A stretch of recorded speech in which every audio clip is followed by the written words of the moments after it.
राजकीय घडामोडी, सामाजिक विश्लेषण, कृषी विभाग, कला व मनोरंजन विश्व आणि क्रीडा क्षेत्रातील बातम्यांचे ताजे व अचूक अपडेट्स महाराष्ट्र शाही न्यूज मराठी। बातमी मागची बातमी, शोध सत्याचा। मालपाणी बजाजचे अधिकृत विक्रेते तात्या मोटर्स घारगाव हे घेऊन आलेत उत्तम प्रतीच्या दररोज एक्सचेंज सुविधा। जशी तुमची गरज तसे कमीत कमी व्याज दरात व सुलभ हप्त्यात लोन उपलब्ध। बजाज कंपनीच्या 100 सीसी, 110 सीसी, 125 सीसी, 150 सीसी ते 400 सीसी पर्यंतच्या सर्व प्रकारच्या टू व्हीलर गाड्या तात्या मोटर्सच्या भव्य दालनात उपलब्ध। आमच्याकडे आपणास उत्तम प्रतीचे स्पेअर पार्ट, समाधानकारक सर्व्हिस व इन्शुरन्स क्लेमच्या सुविधा दिल्या जातील। आपण आपल्या स्वप्नातील सर्वाधिक मायलेज देणारी आरामदायी गाडी घेऊ इच्छित आहात तर मग वाट कसली पाहताय? आजच संपर्क साधा तात्या मोटर्स घारगाव। आमचा पत्ता पुणे नाशिक हायवे उड्डाण पुलाजवळ, तात्या मोटर्स घारगाव, तालुका संगमनेर। प्रोप्रायटर गौरव आहेर। संपर्क क्रमांक 99 70 30 28 01। संगमनेर तालुक्यातील एका तरुणाला 3 महिलांनी बोलून त्याचे अश्लील फोटो आणि व्हिडिओ व्हायरल करण्याची धमकी देऊन लाखो रुपयांना गंडा घातलाय। त्याचे अश्लील फोटो आणि व्हिडिओ व्हायरल करण्याची धमकी देऊन लाखो रुपये उकळणाऱ्या 3 महिलांवर अकोले पोलिसांत गुन्हा दाखल करण्यात आला आहे। अकोल्यातील अगस्ती आश्रमाकडे जाणाऱ्या रस्त्यावर पीडित तरुणाकडून पैसे घेताना यातील प्राजक्ता रावसाहेब मुंगसे या महिलेला अकोले पोलिसांनी रंगेहात ताब्यात घेतलाय। तसेच या महिलेला मदत करणाऱ्या कविता विशाल विधाते व छाया संजय धुमाळ या 2 महिलांसह प्राजक्ता मुंगसे या 3 महिलांवर विविध कलमान्वये अकोले पोलीस ठाण्यात गुन्हा दाखल करण्यात आला आहे। या दरम्यान अशा घटना अनेक घडत असून पीडित पुरुषांनी अकोले पोलीस ठाण्यात संपर्क साधावा, तुमचे नाव गोपनीय ठेवण्यात येईल असे आवाहन अकोले पोलीस स्टेशनचे पोलीस निरीक्षक मोहन बोरसे यांनी केले आहे। आज रोजी संगमनेर तालुक्यातील एक इसम पोलीस स्टेशनला आला व त्याने सांगितले की संगमनेर येथील काही महिला तसेच अकोले येथील काही महिला व सिन्नर येथील महिला यांनी त्या प्रेमाच्या जाळात ओढून त्याच्याकडून जवळपास 84,000 रुपये उकळलेले आहेत आणि शेवटचे 16,000 रुपये देणे बाकी आहेत। हा प्रकार आम्ही सविस्तर त्यांनी जी माहिती दिली ती आम्ही सविस्तर समजून घेतली। आम्हाला तात्काळ लक्षात आले की हा हनी ट्रॅपचा प्रकार आहे।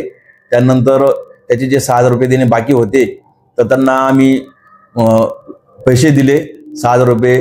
त्यानंतर आम्ही 500 दराच्या 12 नोटा दिल्या, त्याचे आम्ही नंबर वगैरे रेकॉर्ड केले, त्याचा पंचनामा बनवला आणि सदर महिला उरलेली रक्कम घेण्यासाठी येणार होती त्या ठिकाणी त्याला पुढं पाठवलं। नंतर आमचे पोलीस पथक त्यात महिला सुद्धा होत्या ते पाठवलं।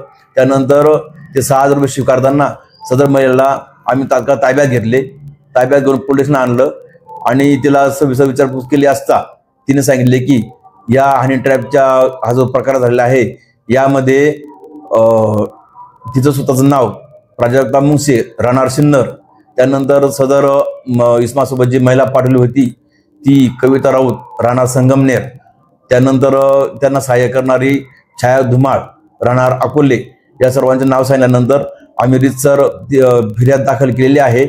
त्यानंतर आम्ही सदर गुन्ह्यातील महिला आणि जे कोणी असतील त्यांचा शोध घेत आहोत आणि पोलीस स्टेशनला 422/25 कलम 3 BNS प्रमाणे कलम 308(3), 318(3), त्यानंतर 351, 352 प्रमाणे तसंच आरोपींचा सामुदायिक इरादा म्हणून 3/3(5) याप्रमाणे गुन्हा दाखल केलेला आहे। तर ह्या महिलांनी म्हणजे यांचं काम असं आहे की एखादी महिला एखादा पुरुषासोबत पाठवायची, ती तिथं गेल्यानंतर इतर जे लोक असतील त्याच्यासोबत असणारे ते मध्ये असताना त्याच्यासोबत जे इतर गँग आहे ते दारू करतात आणि डायरेक्ट आतमध्ये जातात, त्या माणसाला मारहाण करतात। मारहाण केल्यानंतर त्याचे व्हिडिओ शूटिंग करतात आणि समाजात तुझी बदनामी करू, हा अमुक अमुक इसम, हा पुरुष इसम नातेवाईक आहे, नवरा आहे किंवा भाऊ आहे असं बजावतात आणि तुला जर हे प्रकरण मिटवायचं असेल तर इतकी म्हणजे पैशाची मागणी करतात। ही पैशाची मागणी 1 लाख, 2 लाख, 3 लाख, 5 लाख पर्यंत सुद्धा झालेले आहेत। तर हे असे प्रकार सर्रास घडत आहेत। आता हा जो इसम आहे ज्यांनी संगमनेरचा, यांनी इथं म्हणजे खूप मोठ्या मुश्किलीने हिंमत जुटून पोलीस स्टेशनपर्यंत आला, त्याने रीतसर फिर्याद दिली, आम्ही सुद्धा त्याला सहकार्य केलं। तर हे जे प्रकार आहेत या प्रकारामध्ये बरेच पुरुष म्हणजे बळी पडलेले आहेत आणि बऱ्याच लोकांनी म्हणजे असे पैसे दिलेले पण आहेत, परंतु ह्या गोष्टी पोलीस स्टेशनपर्यंत आलेल्या नाहीत, आजपर्यंत आलेल्या नाहीत.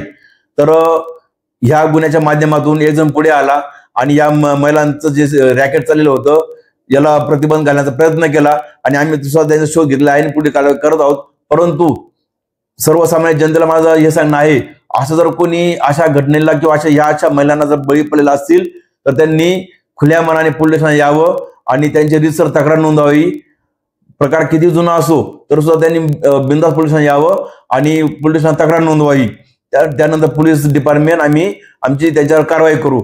आणि शेवटचं सांगणं असं आहे की जे काही लोक पोलीस स्टेशनला येतील अशा प्रकारे तक्रारी घेऊन त्यांचं नाव सगळ्या ठिकाणी गुप्त ठेवण्यात येईल, याची म्हणजे आम्ही ग्वाही देतो. त्याचं नाव कुठल्याही परिस्थितीत बाहेर येणार नाही. परंतु ह्या ज्या महिला आहेत या जे अशा प्रकारचे काम करत असतात तर यांना चाप बदलला पाहिजे, ही गुन्हेगारी कमी व्हायला पाहिजे, ही गुन्हेगारी प्रतिबंध व्हायला पाहिजे. यासाठी पोलीस प्रशासन कटिबद्ध आहे. आणि मी सर्व जनतेला परत एकदा आवाहन करतो की ज्यांच्यासोबत आज काही कधी प्रकार घडलेला असेल तर त्यांनी पोलीस स्टेशन यावं आणि आपला गुन्हा नोंदवावा. त्यांचं नाव पोलीस प्रशासनातर्फे गुप्त. महाराष्ट्र शाही न्यूज मराठी, बातमी मागची बातमी, शोध सत्याचा.